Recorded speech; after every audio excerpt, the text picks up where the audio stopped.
Hello, everybody, and welcome back. Um, Thanks, Jane, for letting us know about Seymour. Maybe from his vantage point now, he can join us. It's kind of sad. So, anyway, let's start. I have some information, some notes for you from um, R.W.B. Lewis. Just some ideas. Always trying to fill in some of the information. Um, Lewis says that with the war's end, remember that she was very active in Paris and in France during the war. Wharton grew more conscious than ever how drastically she had been cut off, not only from the nourishing members of her happy few, but from her own past, from the worlds seen now across the abyss of the 4-year Holocaust, in which she had grown up and passed most of her adult life. She was aware of the need to restore both continuity and rootedness into her existence. Towards that end, and with a determined clarity of impulse, she took steps at once practical and imaginative. The practical measure was to establish herself in the first home of her own possession since the Mount. That was that big house that I showed you. To this was soon added another home in the southerly part of France, and in both domiciles she gathered quickly around herself her long absent friends. The fruit of her imaginative quest was the age of innocence. Within a year of the armistice, she could look upon herself, in her own words, as a person who had come back to life, on the alert for fresh experiences, relationships, and literary endeavors. Uh, Lewis also added the unifying theme, if the book has one, is that of individual freedom, something the author declared the typical German to be indifferent to, in quotation marks, so long as he is well fed, well amused, and making money. That's the Germans. It's kind of a stereotype, I guess, but which the Americans and the French equally esteem. The French woman, however, as against her American counterpart, is regarded as truly a free spirit who stands beside her husband or lover in his work as in his idle hours, while the American woman disappears from sight upon marriage and withers away in the company of her children and the wives of other men. Nor, the analysis continues with an air of personal knowledge, nor does the Anglo Saxon character understand love as the French do. It's kind of an interesting insight. For the former, love is divided between the two unrelated elements of sentimentality and sex, one half all purity and poetry, and the other all purency and prose. Only the French are capable of the ideal combination. Um, so that was from her vantage point of living in France and being an expatriate. Um, then Lewis goes on and says there were, of course, other more significant sources. The enduring effect of the war upon Edith Wharton, as upon countless other sensitive and thoughtful persons, was to give her an entirely new consciousness of history. Remember that this book is retrospective. Um, as a writer, as an American, and as an individual human being. She had remarked to Jewett that and this is a quote, the face of the world is changing so rapidly that the poor novelist is left breathless and mute, unless, like Mr. Wells, he can treat things topically, which never could. With the age of innocence underway, and with a clearer sense of her own creative situation, she held forth to Berenson on the relation between the Great War and the writing of fiction, saying to him, and this was a paraphrase, before the war you could write fiction without indicating the period, the present being assumed. The war has put an end to that for a long time, and everything will soon have to be timed with reference to it. In other words, the historical novel, with all its vices, will be the only possible form for fiction. She was, in addition, revolted by what she could see of post war America. and the impression grew in her that something crucially valuable had been lost.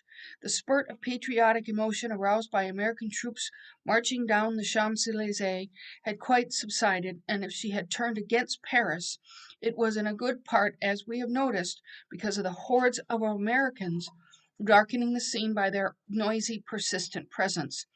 She was becoming acquainted, she told Elisina Tyler, with the new American cad, and discouraged scathingly about two visiting members of the New York Refugee Committee, each in her view a worse bounder than the other.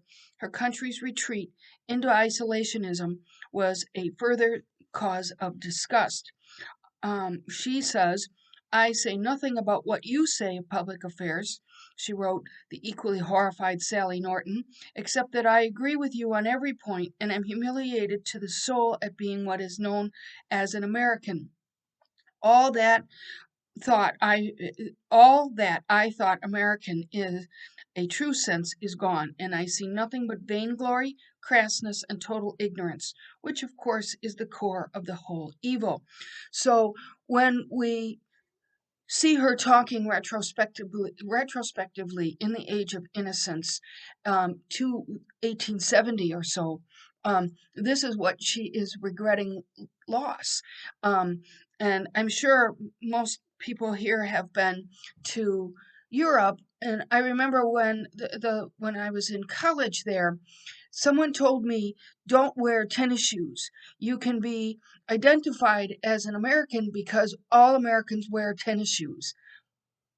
I don't know if that's really true.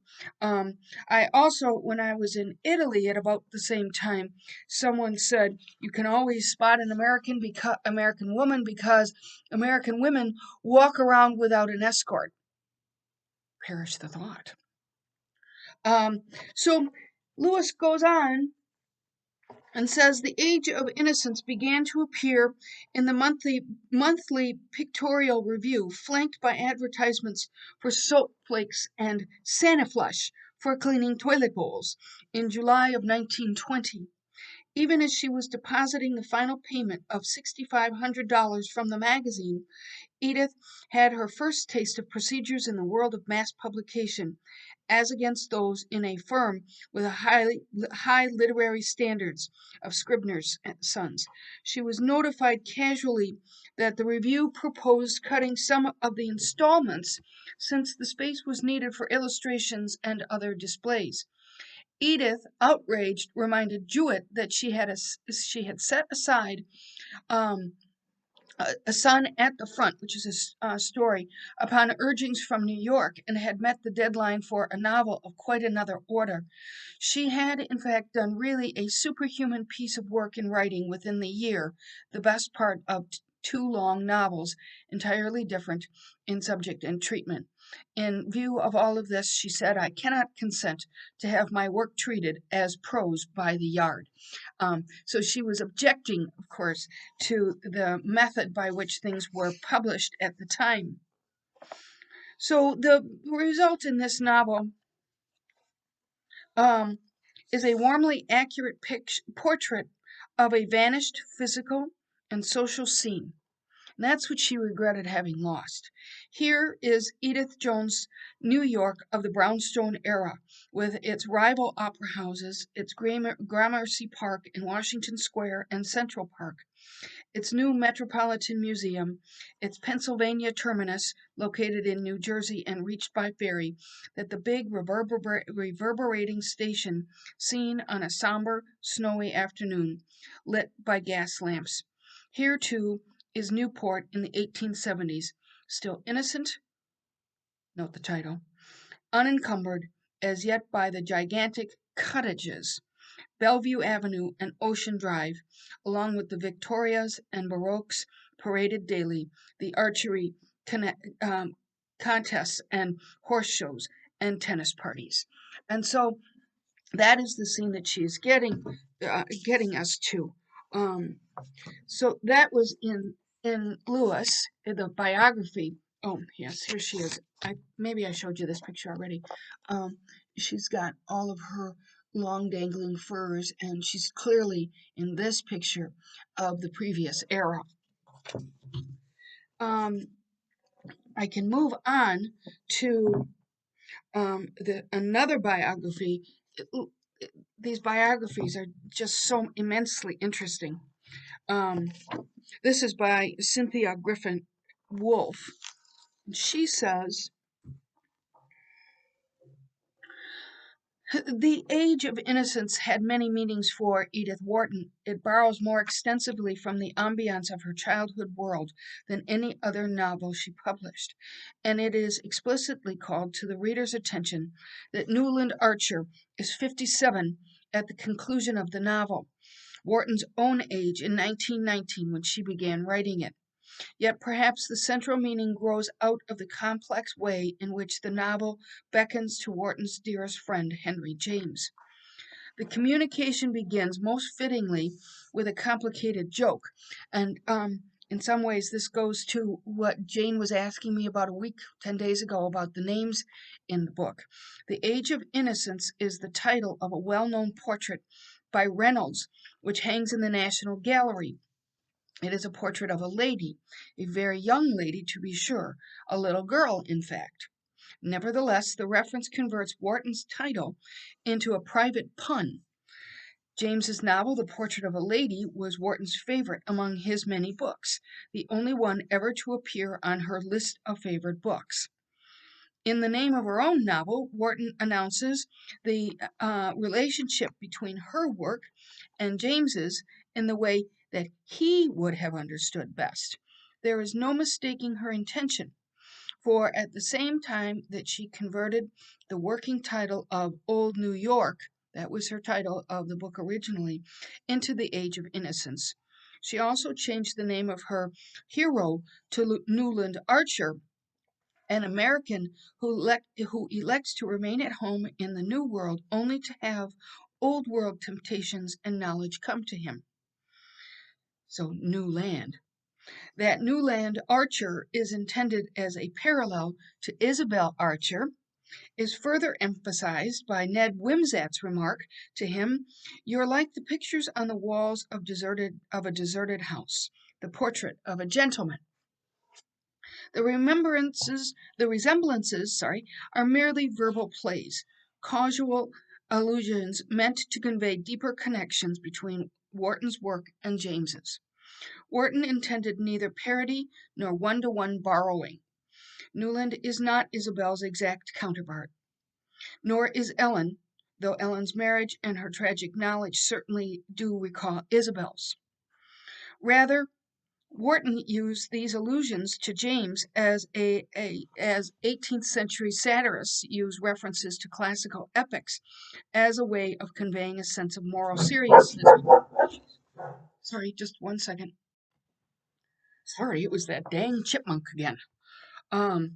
Rather, Wharton used these allusions to James much as an 18th century satirist used references to classical epics as a way of conveying a sense of moral seriousness and a similarity of concern. So I'm just going to tell you that one of my decorative dogs, one of the little fat ones over there, is named Isabel, after Isabel Archer, and her show name is Portrait of a Lady. I named her after James's book. So just saying. I think I showed you a picture of my decorative dogs. If the Age of Innocence describes the stable pre-World War I society, and that's important, the stable pre-World War I society of Old New York to which Wharton was making a private pilgrimage, it also describes a pre-lapsarian state. Thus, while James explores the notion of a fortunate fall in The Portrait of a Lady, in The Age of Innocence, Wharton examines the value of choosing not to be corrupted. Moreover, Wharton and James focus their intense moral scrutiny on similar concerns, particularly the problem of the right to individual freedom, as measured against the binding sanctity of the commitment to the institution of marriage. So that is an interesting dichotomy. In the end, however, Wharton's novel is a balancing companion piece to James's. For while James is interested in exploring the world an American Puritan might discover by moving away from New World prejudices, Wharton's thrust is in the opposite direction, back into the shaping culture in which her American hero was born. Implicit in the imperative to come back for good is a notion of maturity very similar to the one that Erik Erikson has articulated for our generation. The full development of self is, and this is a quote, a process located in the core of the individual and yet also in the core of his communal culture. So there is the conflict between the individual self and the communal culture. Wharton is a self-conscious product of the old New York she recreates, and had finally come to realize that the children of that time and place must forever bear its mark, cherish its values, and suffer in some degree its inadequacies. Growth then must proceed from an understanding of one's background, a coming to terms with one's past, not a flight from it. Um, okay, I have a note to myself, see this later. So, I have some other really interesting material. Um, like so many authors, I could sit here all day and pluck out more and more and more articles. This one is by, this is by Kathy Taylor. It was published in 2011 in the English Review. It's entitled Mausoleum or House of Life. Kathy Taylor examines how houses, rooms, and decoration indicate ideas of life and death in Edith Wharton's The Age of Innocence. This harkens back to The Decoration of Houses, written by Wharton and Ogden Codman. That was her book about decorating. And this is relevant because so much of her descriptive background is, I think someone called it anthropological, because she looks at these descriptions and you can just visualize, um, really pay attention to the difference between Ellen Olenska's home and the mausoleums of the van der Luydens and the Mingots. Edith Wharton was convinced that the way a house is decorated can influence behavior and moral conduct. Beautiful pictures and statues may influence conduct as well as taste. The Age of Innocence is savage in its condemnation of the extravagance without soul, which epitomizes the wealthy families of old New York. I just think that's really interesting. It's a condemnation of the extravagance without soul, which epitomizes the wealthy families of old New York. Keep in mind Ellen Olenska's home. She particularly disliked the indifference to privacy, which has sprung up in modern times. When Ellen Olenska and Newland Archer attempt to secure a quiet space for themselves, the society they are fleeing contaminates their privacy. In Wharton's hands, the Renaissance giganticism of fashionable houses becomes a metaphor of emotional death.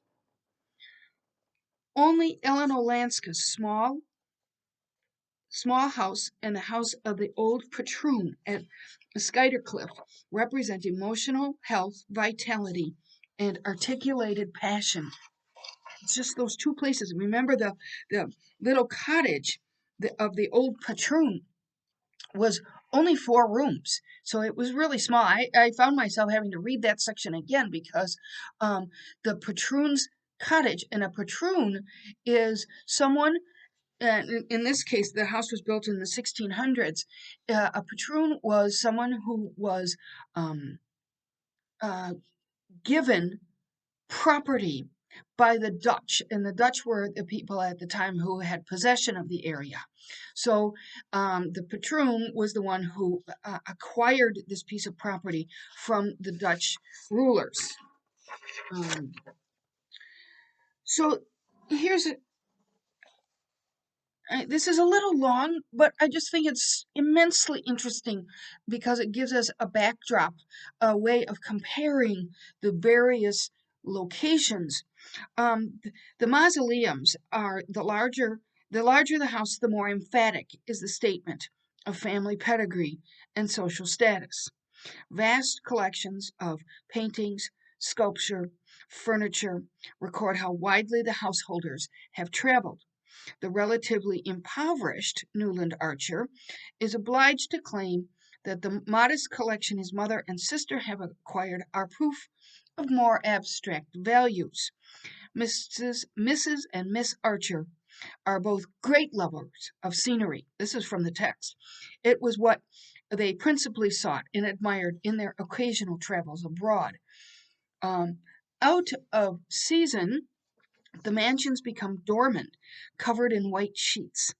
Like their owners, they experience half lives, dictated by the social calendar, not the rhythms of the natural seasons. Um, the house of Mr. and Mrs. Julius Beaufort is a heavy brownstone palace and one of the few in New York that possessed a ballroom. Remember that? The couple's own red carpet is rolled out by their own footmen under their own awning. That's a quote.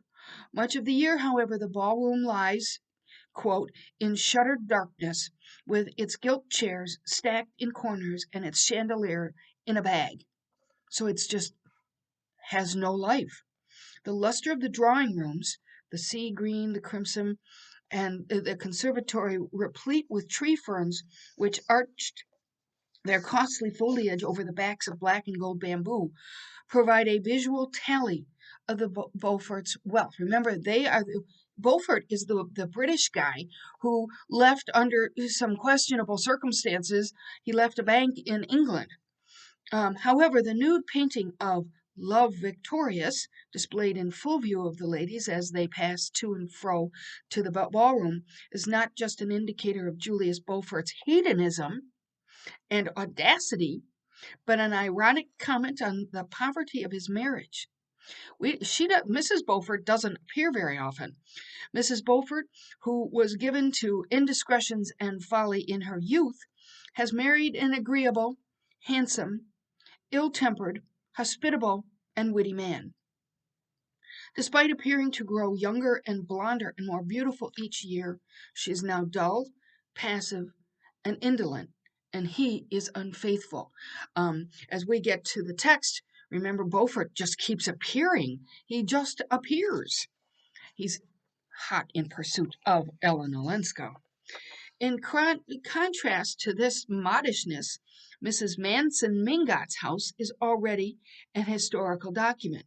Both the house and its occupier, in a flash of Dickensian melodrama, remember, she's enormously fat. Enormously. So fat that she can't go out. And she has wrinkles here that jiggle as she laughs. It's really kind of awful. She is described as, or the house is described as stately, a euphemism for the immense accretion of flesh, which lies upon the lady like a flood of lava on a doomed city. Isn't that a great picture?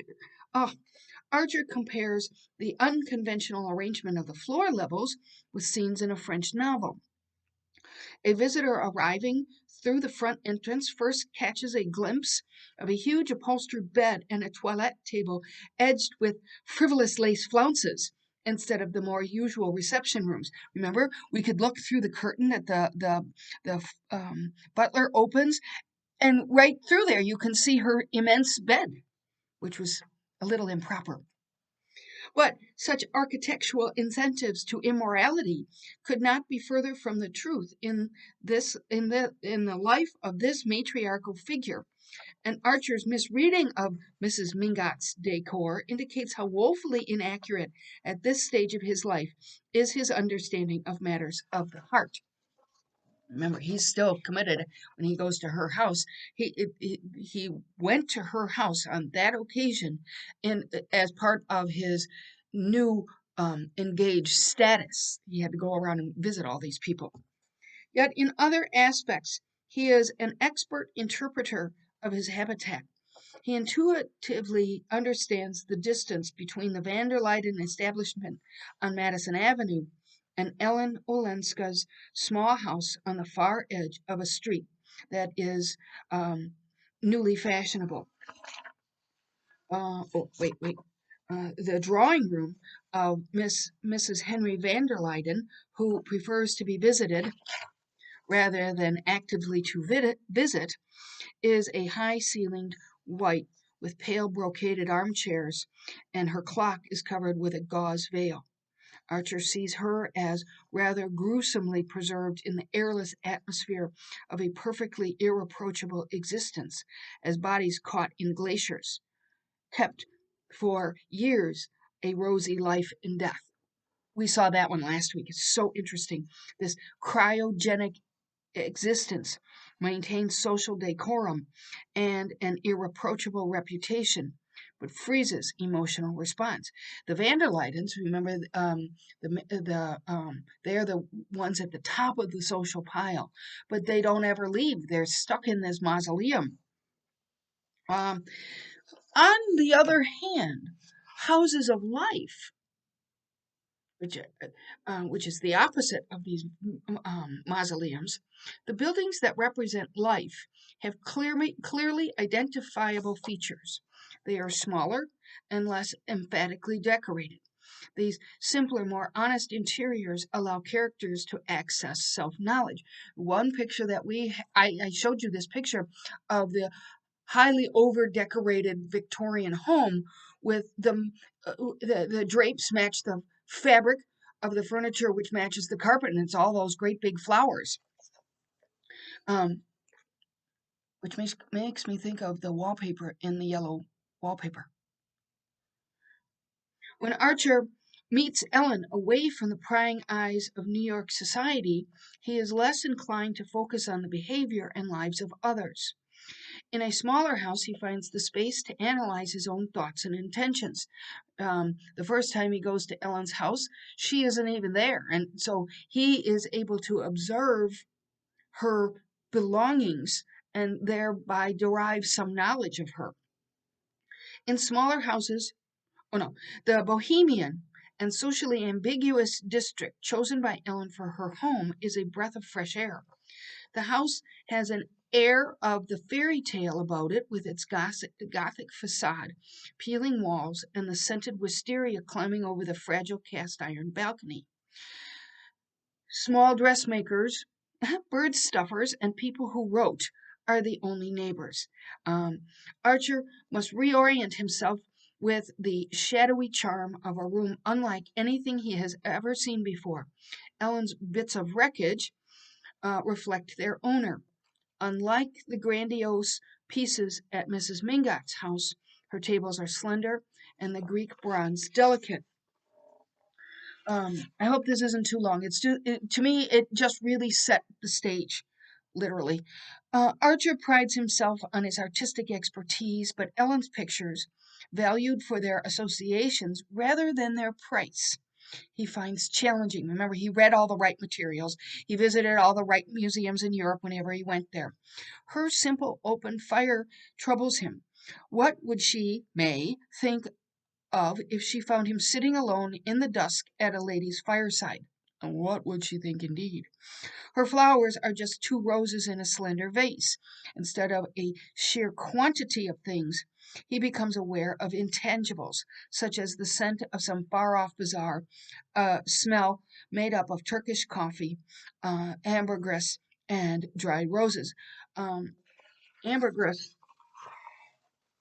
made from Wales. And it has kind of a gross smell, I'm just going to tell you. But it, it, it must lend something foreign to her. Ellen is as unconventional as her room. She smokes freely. Remember when we read all those short stories? Women weren't supposed to smoke. And here she is, just smoking away. Um, they take tea from handleless Japanese cups. Let's see. Oh, yeah. Uh, Archer is crossing a dangerous emotional boundary, though he is not yet able to fully acknowledge it. Instead of comparing Ellen with May, as does much criticism, there's much about the difference between the two women, which I think is fairly obvious from the text. But he compares their houses. The young man felt that his fate was sealed. For the rest of his life, he would go up every evening between the cast iron railings of that greenish yellow doorstep and pass through a Pompeian vestibule into a hall with a wainscoting of varnished yellow wood. But beyond that, his imagination could not travel. That is the that's the house that May's parents are building for them. And it's just exactly like all of the houses that he's ever been in. After this, the developing relation between Ellen and Archer's increasing estrangement from his old social world, is frequently measured by the houses and weather in which they find themselves. Uh, Against the uniform sheet of snow and grayish winter sky, the van der Luyden's Italian villa in the country looms up rather grimly, and the couple meet instead at the homely, warm, and compact four-room house originally built by the first patroon in 1612. That must be quite the house. I think I mentioned to you that when I bought this house, the real estate agent said, it's old. It's 73 years old, and it's not even that old.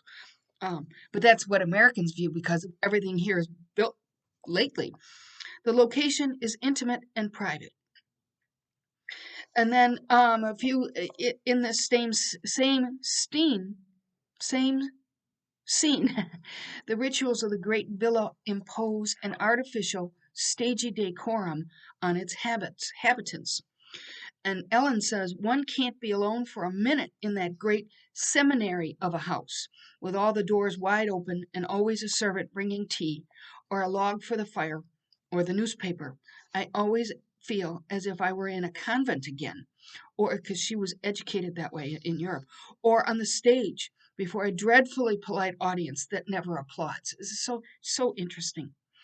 In the more modest place, the silence imposed upon them by an enforced propriety can be broken, but their privacy is curtailed by the arrival of Julius Beaufort. There he is again, circling the pond. Um, let's see. All through the night, he pursued through those Oh, Archer, I've skipped a few lines. Archer is reading the poetry of Rossetti, their sonnets. All through the night, he pursued through those enchanted pages the vision of a woman who had the face of Ellen Olenska, not May Welland, I'm just saying. But when he woke the next morning and looked out at the brownstone houses across the street, his hour in the park of Skuytercliff became as far outside the pale of probability as the visions of the night. From now onwards, he thinks the taste of the usual was like cinders in his mouth. So he's learning about what else is outside of his little tasteful group of people. Um, People who are um, obsessed with taste and fashion. So if we go now to, oh, wait. This was so fun. If you have any interest um, Wharton's book, The Decoration of Houses, it's available at Project Gutenberg. All you have to do is Google in The Decoration of Houses by Wharton and Ogden Codman, and it comes up. You can read the whole thing. It goes on for quite a bit, and I didn't read the whole thing. But I did include, I have just a few paragraphs here about her view of the decoration of houses. This is on Project Gutenberg. It's super interesting. I think I might have been able to buy the book on Amazon, but I wanted to read it ASAP, so I did. So she begins. This is the introduction. Rooms may be decorated in two ways: by superficial application of ornament, totally independent of structure, or by means of those architectural features which are part of the organism of every house, inside as well as out. You can almost hear the description of Ellen Olenska's house and how that contrasts with the mausoleums that we have seen. In the Middle Ages, when warfare and brigandage shaped the conditions of life, and men camped in their castles as much as they did in their tents, it was natural that decorations should be portable, and that the naked walls of the medieval chamber should be hung with arras, while the ceiling of cloth stretched across the open timbers of its roof. This brings to mind the Cluny tapestries. If you've ever seen them, they are medieval pictures. There's 5 of them, and I particularly liked them when I saw them. They're in Cluny, and they are pictures of medieval animals and a woman, and but those were portable. You could take them down off the wall. I actually, because I like it so much, I have a tapestry that's kind of a copy of it. And originally, when I was going to do these lectures, I was going to sit in front of my bookshelves, or I was going to sit in front of the Cluny tapestries. Maybe next time I will set one up. Anyway, when life became more secure, she goes on, and when the Italian conquests of Valois and acquainted men north of the Alps with the spirit of classic tradition, proportion, and relation of voids to masses gradually came to be regarded as the chief decorative values of the interior. Portable hangings were, in consequence, replaced by architectural ornament. In other words, the architecture of the room became its decoration. Codman, the person that she wrote the book with, was an architect. And Wharton, as you know, was immensely sensitive to detail. So I'm not going to read this whole thing now. This is just 2 pages, 2.5 pages of the introduction, but you might want to take a look at that. I'm going to come back to it a little bit later. I have to write myself a little note. Come back to this. See, I always have these little bits of paper. They're everywhere. They're everywhere. I have them all over my house. So if we look then, I'm hoping that we left off on page 95. This is the I have written to myself here. The chapter designates the significant difference between European and American ideas. American bohemian is considered poor, shabby, disrespectful. That's where Ellen is living. Yet in Europe, bohemian is the artistic and the world of thought. We almost still feel a legacy of that now. Whatever is European is always somehow better. Get that curl sticking out. Somehow better. Somehow, well, it's certainly more steeped in tradition. But after a while, I'm reading all this criticism. I get a little tired of the bashing of Americans. Just saying, we're not all that bad. Plus, we're living in Wisconsin. We're purer here, you know. Um, so, chapter 13 on page 96 begins with a crowded night at Wallach's Theater. As with everything in this book, it's steeped in things that were actual. So, Wallach's Theater was actually 4 New York City theaters that came to be known as Wallach's Theater. Each has had other names before or after or both. all are demolished. They're these big, beautiful buildings. The last one, the last was one of the 10 theaters which in the early 20th century made one block of 42nd Street internationally famous for its concentration of playhouses. The earlier three played an important part in the history of American theater as the successive homes of the stock company managed by actors James W. Wallach and his son, Lester. During its 35-year lifetime from 1852 to 1887, so we're right in the middle of that, that company developed and held a reputation as the best theater company in the country. So it gives you a little background. It's not just a little dive down the street. Um, and then in the play was called The Shawfron, and I hadn't heard of it, but it is about a young Irish lad who is done out of his land and sent to a penal colony in Australia.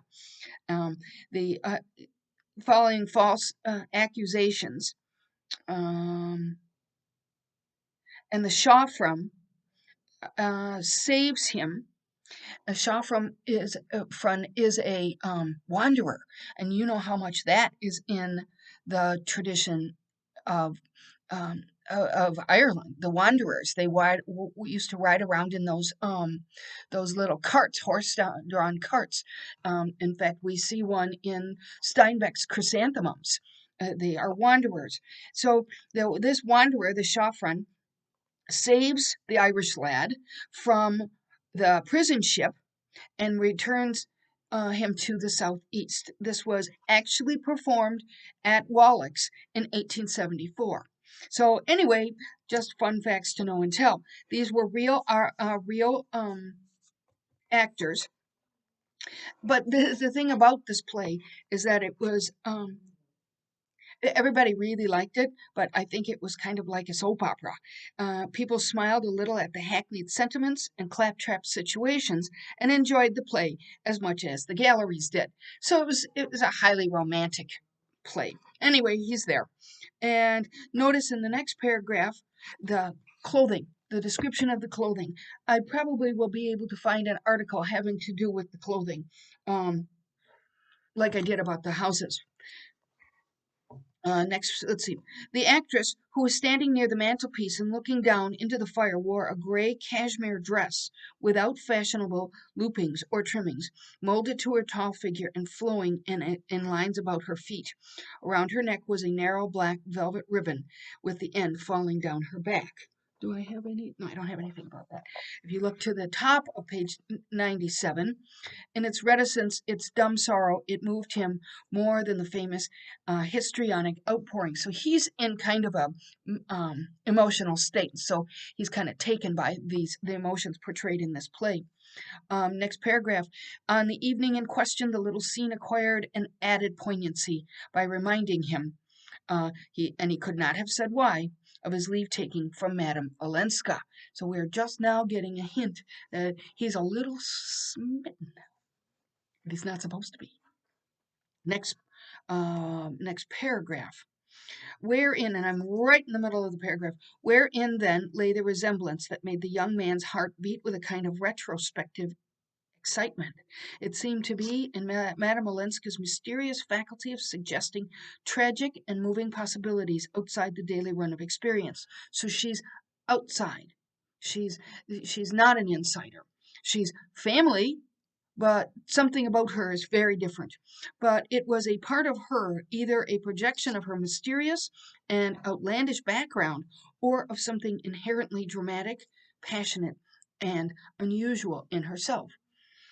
A few lines later, she seems to have an innate tendency to have things happen to them. That line is going to appear later on as well. We're going to see that a couple of times. Next two lines, to whom things were bound to happen. So somehow she's different even in her future life story, because all of the people in the New York society, they want it to stay the same. A few lines later, the exciting fact was her having lived in an atmosphere so thick with drama that her own tendency to provoke it had apparently passed unperceived. turn the page. At the top of page 98, um, Archer had left her with the conviction that Count Olenski's accusation was not unfounded, which gives her an air of mystery. So Olenski, if you remember from the papers that Archer read, Olenski apparently has claimed that Ellen has had an affair or something untoward. We don't know if he was making the accusation in order to damage her or if he was threatening to make the accusation in order to chase her back to him. We don't know. Or maybe she really did step outside the marriage. At the end of this paragraph on page 98, Archer had made her understand this, as he was bound to do. He had also made her understand that simple-hearted, kindly New York, on whose larger charities she had apparently counted, was precisely the place where she could least hope for indulgence. Interesting. The New Yorkers don't seem all that kindly. And then at the end of the next paragraph, um, with infinite relief, they had all turned their eyes from the unpleasantness she had spared them. So her willingness to give up on the idea of divorce spared them knowing the unpleasantness. Over on the next page at the top of 99, um, I marked this paragraph not so much for the content, but for the gossipy way these people know everything about everybody. Beaufort and Lefferts made way for him, and after a few words with Mrs. Beaufort, who always preferred to look beautiful and not have to talk. That tells a lot about her. Archer seated himself behind Madame Olenska. There was no one else in the box but Mr. Sillerton Jackson, who was telling Mrs. Beaufort in a confidential undertone about Mrs. Lemuel Struthers' last Sunday reception, where some people reported that there had been dancing. So it's just interesting. I just wrote in the margin gossipy. That's everybody knows everything about everybody. And then she hints at the roses. Do you think he will send her a bunch of yellow roses tomorrow morning? Well, Archer doesn't know, or didn't know, that she knew where the roses were coming from. At the end of this paragraph, now her sudden recognition of the gift and her associating it with the tender leave-taking on the stage filled him with an agitated pleasure. So she's got the same kind of association in her head that he does. So the Wellens are off to St. Augustine, that's in Florida. Um, Again, they're like snowbirds here. You know, people who go off in the winter to where it's warmer, because our winters are, we all know they're kind of brutal. So then on page 100, turn the page, it was impossible for Archer to discuss the necessity of May's accompanying her father. So she has to go, even though she's newly engaged. You would think she would stay back, but nope, she has to go. The reputation of the Mingots' family physician was largely based on the attack of pneumonia, which Mr. Welland had never had. Wharton is so funny sometimes. It's in such a flip way. And his insistence on St. Augustine was therefore inflexible. And we're going to get a little picture of his hypochondria later on. It's very funny. And at the end of this paragraph, but he too was bound by custom and convention. Always note that, because Wharton uses the words convention a lot. Little arduous as his professional duties were, he would have been convicted of frivolity by the whole Mingot clan if he had suggested asking for a holiday in midwinter. Remember, he's a lawyer, but doesn't do anything at work except read the newspaper. But that's what he's expected to do. I can't imagine anything more boring. I'm just now noticing that my shirt is reflecting up into my glasses. Oh well, what can we do? Over on page 100, May has asked Archer to be kind to Ellen. And then at the end of this paragraph, I think she's been used to lots of things we haven't got: wonderful music, picture shows, celebrities, artists and authors, and all the clever people you admire. Granny can't understand her wanting anything but lots of dinners and clothes. But I can see that you're almost the only person in New York who can talk to her about what she really cares for. I marked this and put a star on it because it suggests that May is more perceptive than she has appeared in the past. At the end of this paragraph, we see that that Ellen has lots and lots and lots of followers, yet he never saw her or exchanged a word with her without feeling that, after all, May's ingenuousness almost amounted to a gift of divination. Ellen Olenska was lonely and she was unhappy, so May sees this. If we go to chapter 14, then we meet this guy, Ned Winsett. He is one of those fellows who writes, but he doesn't do very well, and so he has to write for the dreaded women's magazine. Um, and that's the one where the toilet cleaner, Santa Flesh, and we're still using that today, and soap flakes. So he meets up with Ned Winsett, the only one among what Janie called his clever people, with whom he cared to probe into things a little deeper than the average level of club and chop house. Um, Clearly, Wharton wants us to know that Archer has not had some enlightening moment. He only delves into something superficially with Ned. He's um, he's a little shabby, round-shouldered, and the two men shake hands, and they propose to go to get a Bach. So I had to look that one up. I think it's a dark beer, and I think it's on the same level as Guinness. If you know anything about Guinness, I only know anything about Guinness because my son drinks it. To me, I don't know, tastes like dirt. Anyway, so they go to a little German restaurant. Next paragraph, he was tells Archer, he could not have said why, was slightly annoyed, but Winsett was a journalist. None of this is all that important. If you go over to page 103, so here's Ned. Now, he's a bohemian. He is not at the same social level as Archer. And he says, "Phew, a countess," whistled Ned Winsett. You can hear him going, "Oops, don't want to wake up the decorative dogs." Or that fuzzy one over there. "Well, I didn't know countesses were so neighborly. Mingots aren't." So he's making a comment about how she's a little bit more friendly because she picked up Winsett's boy when he fell and carried him into their house. Ah, well, it was their old interminable argument as to the obstinate unwillingness of the clever people to frequent the fashionable. Interesting contrast. Distracted by my dog, who's distracted by the chipmunk. So Winsett slouches off. Ned Winsett had those flashes of penetration, so he can see something about the Mingots because he's an outsider.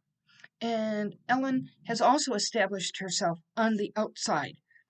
If you look at the top of page 104, Archer, who dressed in the evening because he thought it cleaner and more comfortable to do so, and had never stopped to consider that cleanliness and comfort are two of the costliest items in a modest budget, regarded Winsett's attitude as being as part of the boring bohemian pose that always made fashionable people who changed their clothes without talking about it and were not forever harping on the number of servants one kept seem so much simpler and less self-conscious than the others.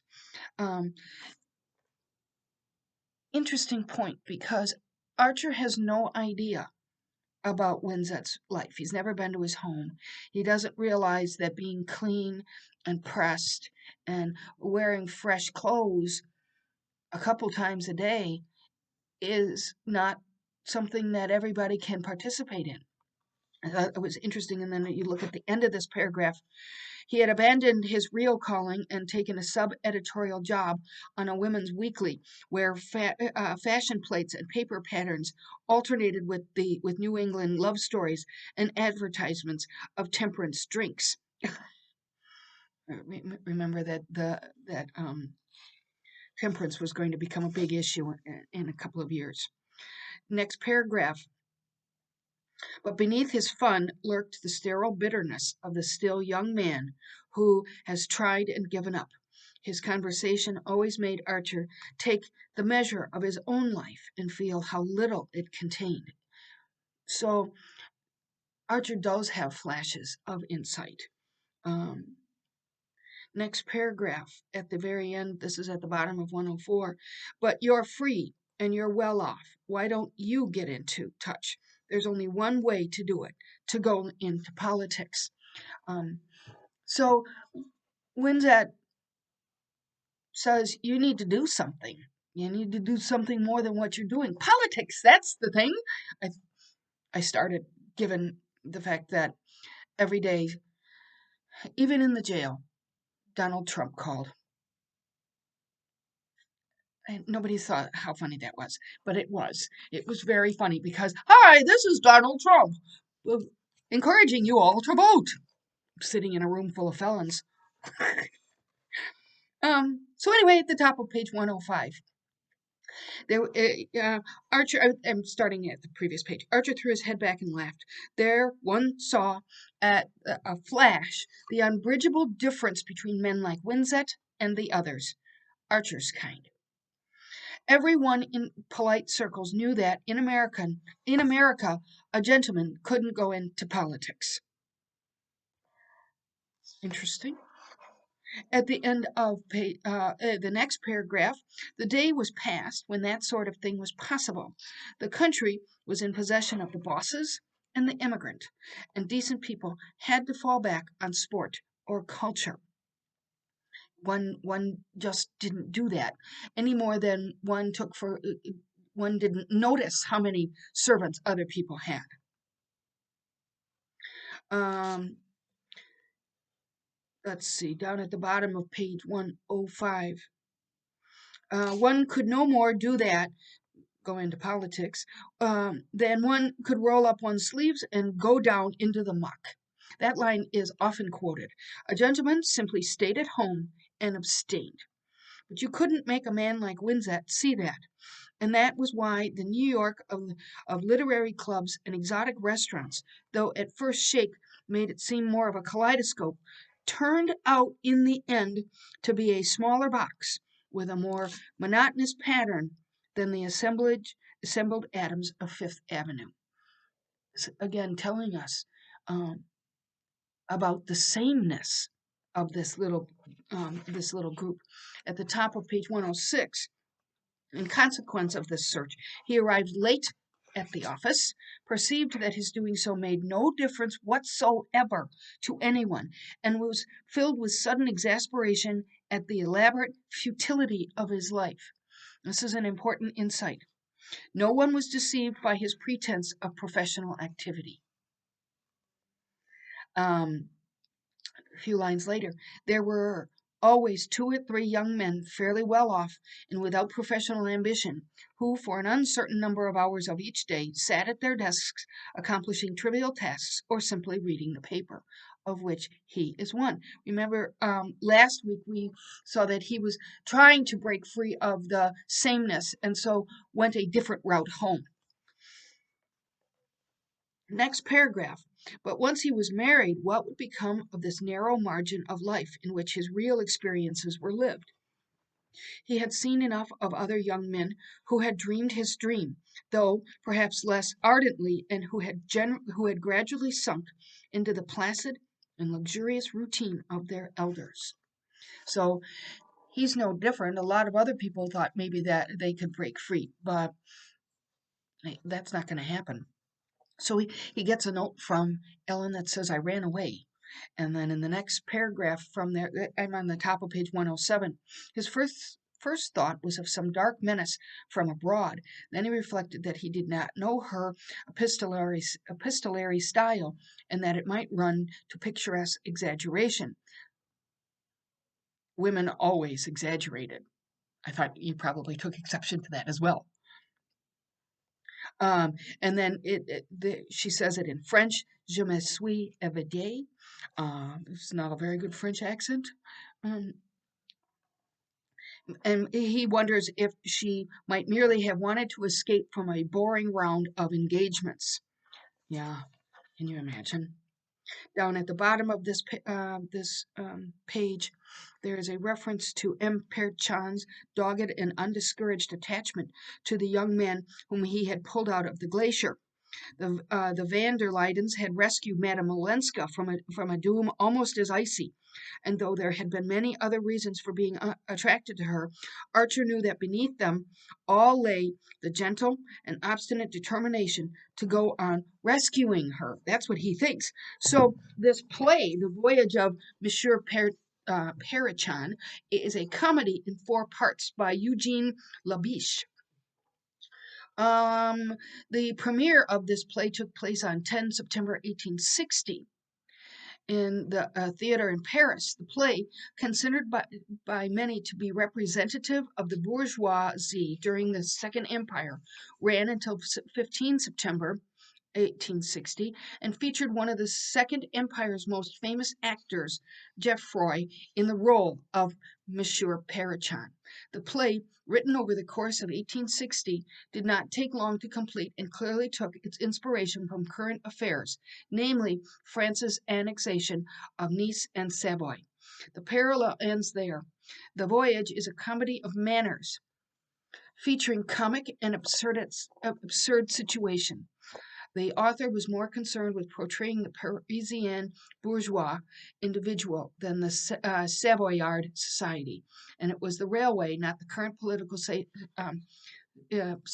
that interested him. So Mr. Perichan was a rich coach builder by profession, is an honest but vain member of the bourgeoisie who decides to take a pleasure trip in the company of his wife Caroline and his daughter Henriette.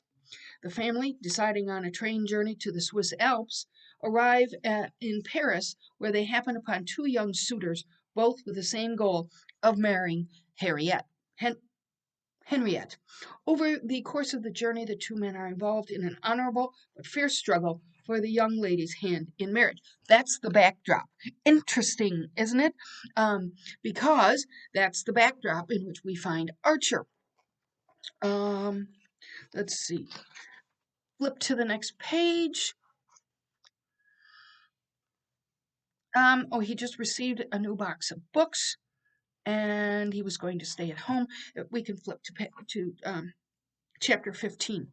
At the beginning of the chapter, Newland Archer arrived at the Chiverses on Friday evening, and on Saturday went conscientiously through all the rites appertaining to a weekend at High Bank. So he decides that he's really got to go and see May. May is at the van der Luydens, and the neighbors are the Chiverses, and so he can stay there. The next paragraph is about this ritual. Let's see. In the morning, he had a spin in the ice boat with his hostess and a few of the hardier guests. This reminds me of a French Impressionist painting, doesn't it? It was just languidly laying about. I think I would probably lose my mind. In the afternoon, he went over the farm with Reggie and listened in the elaborately appointed stables to long and impressive disquisitions on the horse. After tea, he talked in a corner of the firelit hall with a young lady who had professed herself broken-hearted, on and on and on. It's just another examination of the kind of vacuous rituals played out by these people. Let's see. This is the part. He notices the house, the 4-room stone house, which the first patroon had built on the land granted him in 1612. That's at the top of page 10. I just thought that this was a really interesting picture. When I bought this new house, I moved to Cedarburg, And um, having come from Mequon, where there's not a whole lot of old anything except maybe farms. But here in Cedarburg, there are lots and lots of old stone homes. Really interesting. And because I have a whole flock of dogs, we walk quite a bit. But that's kind of what this reminded me of. Although Cedarburg was founded in 1840, so it's going to be a whole lot later than this patroon's cottage in 1612. Um, so down at the bottom, he meets up with Ellen. I came to see what you were running from. And she she gets it. She says, so you came to protect me. And so then they run a race. Again, Wharton has a knack for setting up little scenes. What does this tell us? This tells us that Ellen is playful, more inclined to run a race. Can you imagine May Welland running a race? Running, too many R's, running a race? Um, then towards the bottom of page 111, she notes, May asked you to take care of me. So she knows.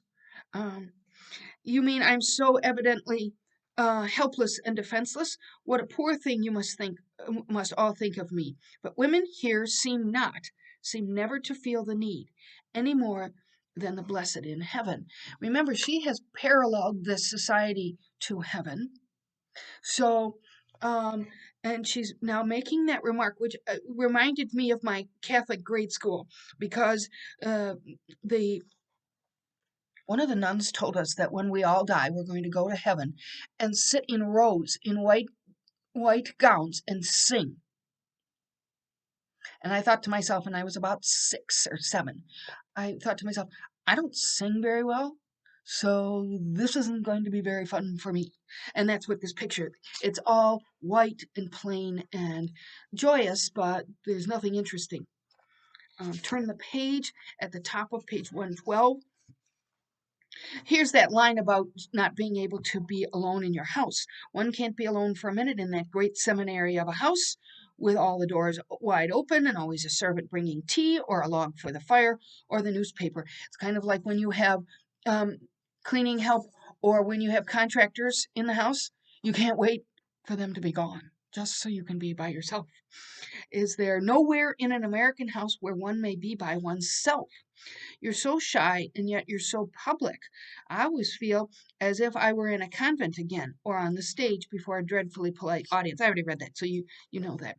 So they are running off to this little patroon's cottage, which conveniently is still heated.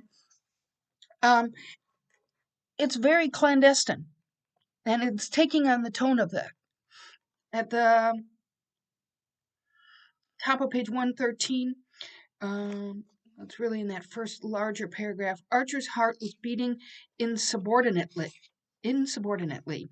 What if it were from him that she had been running from? And if she had waited to tell him so until they were alone together in this secret room? Yeah, it's clandestine. There's something going there. uh, Towards the bottom. This is 1, 2, 3 paragraphs up. He imagines that she hugs him, but she does not. While he waited, soul and body throbbing with the miracle to come, his eyes mechanically received the image of a heavily coated man with his fur collar turned up who was advancing along the path to the house. It's Julius again. He has just such a knack for turning up. At the top of 114, Beaufort, though clearly annoyed at finding him with Madame Olenska, had, as usual, carried off the situation high-handedly. Remember that he's accepted into this group partly because he's rich, even though he committed some sort of crime or something that chased him out of England. He is tolerated, but he manages things well on the surface. That was his claim to fame. His way of ignoring people whose presence inconvenienced him actually gave them, if they were sensitive to it, a feeling of invisibility and of non-existence. That's what Archer feels. So he has the advantage of observing unobserved. If we look at the top of page 115, I'm not sure why Oh, this is about the telephone. Down at the bottom, this struck him from all three allusions to Edgar Allan Poe and Jules Verne, and such platitudes as naturally rise to the lips of the most intelligent when they were talking against time and dealing with a new invention in which it would seem ingenuous to believe too soon. And the question of the telephone carried them back safely to the big house. The telephone was just coming, it was just invented.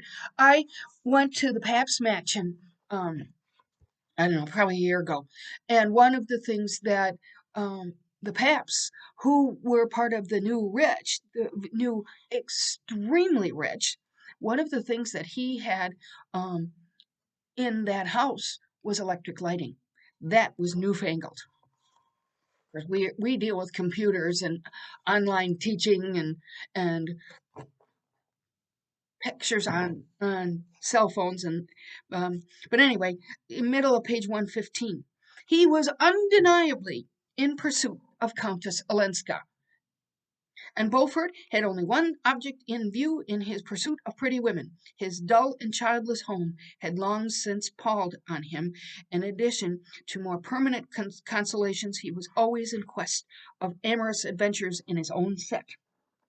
Makes you raise your eyebrows. This was the man from whom Madame Olenska was avowedly flying. The question was whether she had fled because his importunities displeased her, or because she did not wholly trust herself to resist them. Unless, indeed, all her talk of flight had been a blind, and her departure no more than a maneuver. So he's thinking about all of these things. Um, at the bottom of this page, what was her purpose of meeting him? If she had done that, she ceased to be an object of interest. She threw in her lot with the vulgarest of dissemblers. A woman engaged in a love affair with Beaufort classed herself irretrievably. In other words, she would be out of high society. That would not be acceptable. At the top of page 116, um, here is what his appeal is. And we're getting this from the narrator, but he has an advantage over the other men about her. His habit of two continents, two societies, his familiar association with artists and actors and people generally in the world's eye, and his careless contempt for local prejudices. Beaufort was vulgar. He was undereducated. He was purse proud. I love that term. But the circumstances of his life and a certain native shrewdness made him better worth talking to than many men, morally and socially his betters, whose horizon was bounded by the Battery and Central Park. How should anyone coming from a wider world not feel the difference and be attracted to it? So, both, Archer is mulling this in his head. What is interesting about Beaufort, and that's he came from Europe. She might believe herself, this is at the end of the next paragraph, she might believe herself wholly in revolt against it, but what had charmed her in it would still charm her, even though it was against her will. Let's see. Uh, at the top of the middle third of 117, at the end of the first complete paragraph, for it was the conviction of both ladies that under the iron despotism of his senior partners, the young man's life was spent in the most exhausting professional labors. I just underlined that because I thought it was funny. We know that he sits around and doesn't do anything, and we know that he recognizes that he doesn't do anything. But these two ladies, this is his mother and his sister, don't know anything about business. Remember, we saw that in some of those short stories. Women couldn't participate in any kind of business. Next paragraph. The next 2 or 3 days dragged by heavily for Archer. The taste of the usual was like cinders in his mouth, and there were moments when he felt as if he were being buried alive under his future. That sounds terrible. So he flies on down to St. Augustine. I wondered, because they're in New York. St. Augustine is in Florida. I wonder how they got there.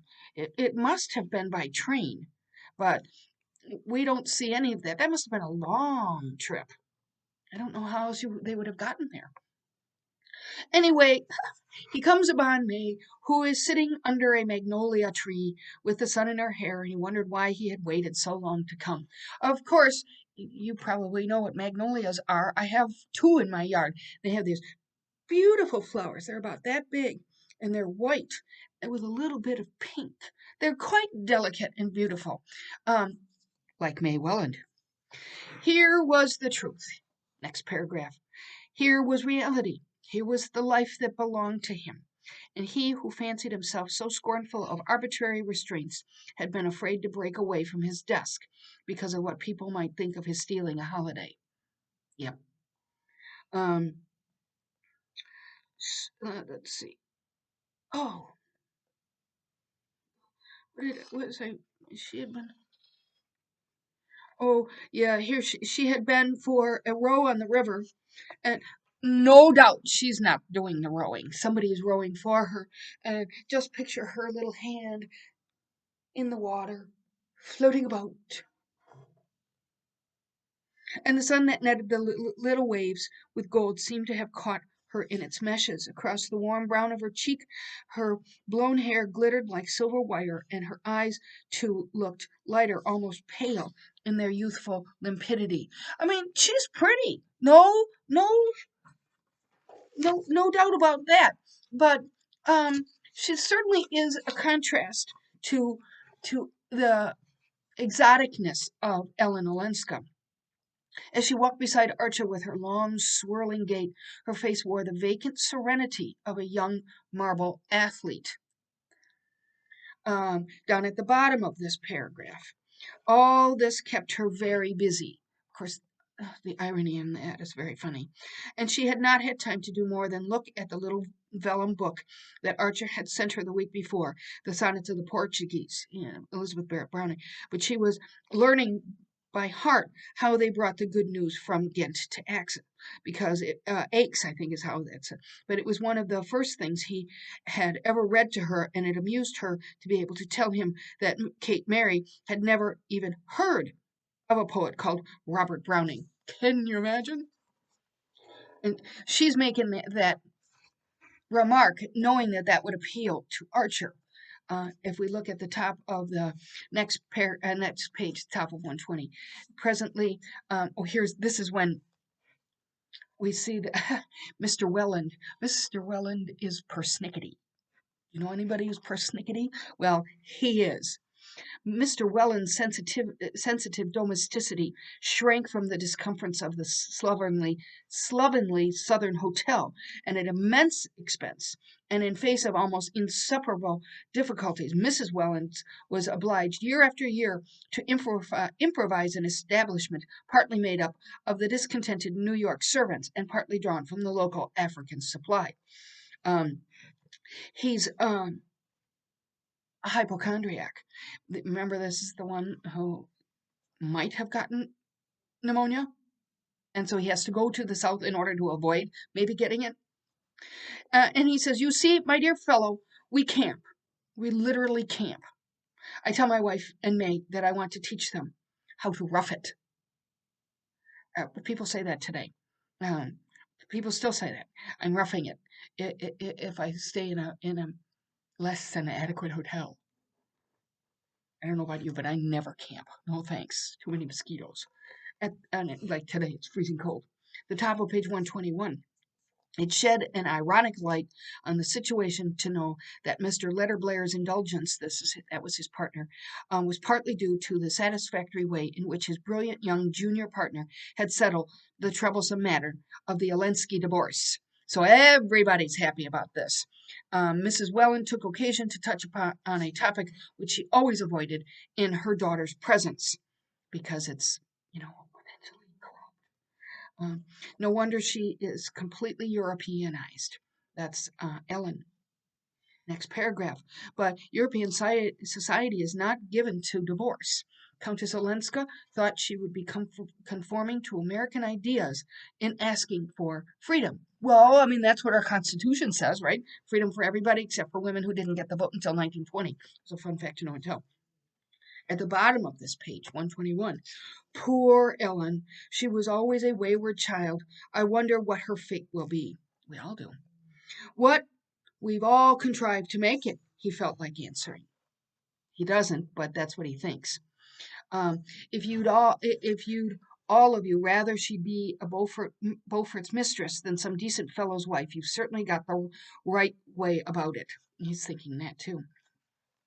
A paragraph later, no, he did not want May to have that kind of innocence, the innocence that seals the mind against imagination and the heart against experience.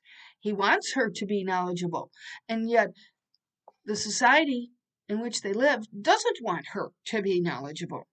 They want everybody wants her to stay the same as they are. Over on page 123, a couple paragraphs down, she smiled dreamily, about the possibility of marrying earlier. He wants to get married in April, and then going on an adventure to go sail. But he perceived that, and by sailing, I don't mean a sailboat, I mean a ship, like a cruise ship. But he perceived that to dream of it sufficed her. It was like hearing him read aloud out of his poetry books the beautiful things that could not possibly happen in real life. Robert Browning, down at the bottom of page 123. I'm not sure if I do understand, she said. Is it because you're not certain of continuing to care for me? Oh, the irony there. Um, and of course, we've seen this before in May that she's pretty perceptible, but she's not supposed to be. And she asked, if that is it, is there someone else? Why do you want to get married so fast? That's what she's asking. Why not just do it the way everybody wants me to? So if you look at the top of 124, indeed, sometimes I've felt a difference in you. And in the next paragraph, you might so easily have made a mistake. This conversation is so ironic given what we know about the emotion that Archer feels when he's around Ellen. And yet May has somehow perceived this. Down at the bottom of page 124. You must think that a girl knows as little as her parents imagine. What is she talking about? Then she says, I'd known that there was someone else you were interested in. Everyone was talking about it 2 years ago at Newport. It's not, Ellen. It's that silly Mrs. Thorley Rushworth. He had that affair 2 years ago. But boys will be boys. Remember, here's the double standard. At the top of 125, the young man laid his upon them with a gentle pressure, his heart dilated with an inexpressible relief. Next paragraph, she raised her head quickly. Then there is a truth I don't know? She wants to know. Next paragraph. I meant the truth about the old story you speak of, but that's what I want to know, Newland. What I ought to know. I couldn't have my happiness made out of a wrong and unfairness to somebody else. So she's so good that she's going to let him off the hook if he has promised himself to Mrs. Thorley Rushworth. Let's see. But the irony, of course, is that we know that he does have his eye on Ellen. If we look at the top of page 126. I mean, each woman's right to her liberty. Whoops. For that moment, he could not speak it, and then he said each woman's right to her liberty. Remember, early in the novel, he says women should be as free as we are. And then, if at the end of this paragraph, if there's no one and nothing between us, isn't that an argument for marrying quickly rather than for more delay? He's trying to fend off his attraction to Ellen. He wants to get married. He wants to be settled. He wants to go away on a long journey. Next paragraph. But in another moment, she seemed to have descended from her womanly eminence to helpless, timorous girlhood. So she has a moment of insight and then retreats to the facade that she's expected to have. And he understood that her courage and initiative were all for others, and that she had none for herself. It was evident that the effort of speaking had been much greater than her studied composure betrayed, and that at his first word of reassurance she had dropped back into the usual as a too adventurous child takes refuge in its mother's arms. So she has this question, she asks, and then retreats back to the unimaginative way. Um, he's trying to stay within the convention that he knows. He's trying very hard to stay there. And here, May doesn't see that. She just doesn't know. Chapter 17. We just have a few more pages. Let's see. Oh, so take a look at this. Here, Madame Olenska has arrived, and she has on a black polonaise with jet buttons. This is a polonaise, and it's really, I think I wrote the definition there. It says, it's an elaborate short-sleeved overdress with a fitted waist and a draped cutaway over skirt. And under it is a decorative underskirt that shows. And it's not supposed to be underwear. It's just another fashionable gown worn by Ellen. Um, let's see. Down at the bottom, it's just my old-fashioned feeling. Dear May is my ideal, said Mrs. Archer. The conversations in this chapter are very, very revealing. So here is May is the ideal. Ah, said her son, they are not alike. That's Ellen and May. Um, then at the top of the next page, we meet again Mrs. Mingot. Um, this is the one that's so obese. At the end of the first paragraph at the top, and she rushed down to St. Augustine simply because he wanted to see May. She gave an adipose chuckle and patted his knee with his puffball hand. Oh, that's just fabulous. But adipose, that's the cell in tissue that stores fat. So she's got this fat hand and puffball hands. Um, let's see, towards the bottom of 128. No, not one of them wants to be different. Um, they are all scared of it as smallpox. Ah, dear Mr. Archer, this is Mrs. Mingot, because remember, she wasn't born in this society. I thank my stars I'm nothing but a vulgar spicer, and there's not one of my own children that takes after me but my little Ellen. She broke off, still twinkling at him, and asked with a casual irrelevance of old age, now why in the world didn't you marry my little Ellen? Oh. Um, and she adds, more's the pity, and now it's too late. Her life is finished. Her life is finished. Well, whose life is finished? We wonder. May's is too. And then over on page 129, she continued to beam at him with a gaiety that might have been studied assumption of indifference. If she still needs me, she's determined not to let me see it, he thought, stung by her manner. This is the manner of Ellen, who seems to be dismissing Archer. At the bottom of this page. Look at him, in such a hot haste to get married that he took French leave and rushed down to implore the silly girl on his knees. Mrs. Mingot speaking the truth. That's something like a lover. That's the way handsome Bob Spicer carried off my poor mother, and then got tired of her before I was weaned. Though they had to wait they only had to wait 8 months for me. Whoa! Somebody got into trouble. Next line. It's only my poor Ellen that has kept any of their wicked blood. The rest of them are all model Mingots, cried the old lady scornfully. Revelation. At the top of page 130, he's asking her to help persuade May's parents that they should get married early. Surely, Granny, we can persuade them between us to do as he wishes. At the top of page 131, let's see, where did he goes to Ellen's, and here's the maid again, the Nastasia, the Italian maid. There are two people there.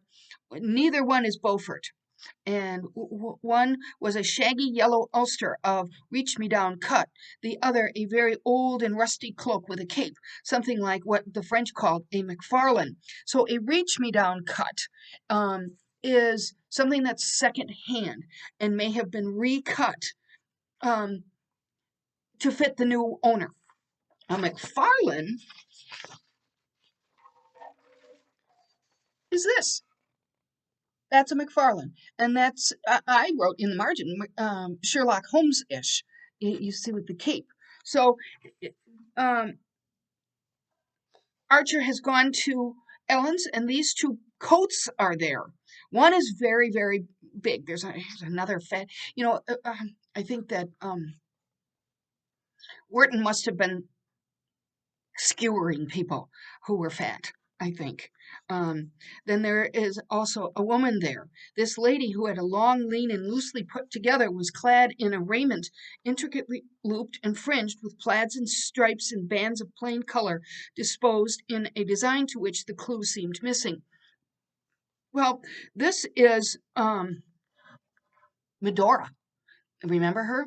And she's this time apparently she has, I forget the name of her husband. Oh, Manson. She has again remarried, and she's been living in Cuba, and is wearing some sort of Spanish comb and black lace thing. Besides her, in a cloud of cigar smoke, stood the owners of the two overcoats, both in morning clothes that they had evidently not taken off since morning. One is Ned, right? The other one is the owner of the giant coat, the giant McFarlane. And then at the top of page 132, we meet this fellow, Dr. Carver. This is the fat guy. You don't know Dr. Agathan Carver, founder of the Valley of Love community. I looked that up. That's a fiction. And however, this is in reference to a number of experimental spiritual communities that were springing up at the time. It's kind of, to me, this felt like kind of the 60s, where they were cults and the like. And so anyway, he's spewing about some lecture, and he just appears here. I think because he and Ned are both from the eclectic group, the artsy people. Down at the bottom of page 132, but she won't abandon you. Poetry and art are the breath of life to her. This is Ellen, of course. Let's see, at the top of page 133, Dr. Carver says, I never think of wit. He's above it, he's a spiritualist. You never think of wit. How merciless he is to us weak mortals, Mr. Archer, but he lives only in the life of the spirit. Which is, of course, ironic because he's clearly partaken in a lot of the physical needs because he's so bad. Mr. Carver, your illuminating discovery of the direct contact, that's apparently his main concept. And then we have his business card. Honestly, I can't even read that one word. The Gothic characters are so squirrely. I even got my magnifying glass out. I hate to admit it, but I really can't make out that word. But at the top of page 134, the Marchioness Medora, in her eclectic outfit. I know everything, my dear Mr. Archer. My child has told me all you have done for her. Your wise advice, your courageous firmness. Thank heaven it was not too late. Too late, meaning that she had gone ahead and gotten a divorce, which would have tossed her out of this society. So the Marchioness is revealing, this is another conversation that reveals information to us. At the bottom of this page, I know my Ellen, haughty, intractable, shall I say just a shade unforgiving. Ellen doesn't seem that haughty. But good heavens, to forgive is one thing. To go back into that hell. The Marchioness is trying to get Ellen to go back to the Count. And she tells him why. Top of 135. Jewels, historic pearls, the Sobieski emeralds, sables. But she cares nothing for all that. Art and beauty, those she does care for. She lives for, as I always have. And those also surrounded her. Pictures, priceless furniture, music, brilliant conversation. Ah, that, my dear young man, if you will excuse me, is what you have no conception of here. There's the old school kind of wealth. And she had it all, and the homage of the greatest, and the remorse of an adoring husband. So he was the one, perhaps, that stepped out. At least that's what's hinted here. Medora Manson would have been in the guise of a messenger of Satan, but he was in no mood for laughing now, and she seemed to him to come straight out of the hell from which Ellen Olenska has just escaped. A paragraph later, I'm on page 135, I don't remember if I said that she ought to go back. I would rather see her dead, cried the young man violently. Down at the bottom of this page, here she comes, she said in a rapid whisper. Ellen's upstairs changing her gown for dinner. And then, pointing to the bouquet on the sofa, am I to understand that you prefer that, Mr. Archer? After all, marriage is marriage, and my niece is still a wife. Interesting. So the flowers came from Beaufort. So the irony in this is better to have an affair with a rich man or be properly married to a very rich man. Which is better? The Marchioness says she needs to go back to her husband.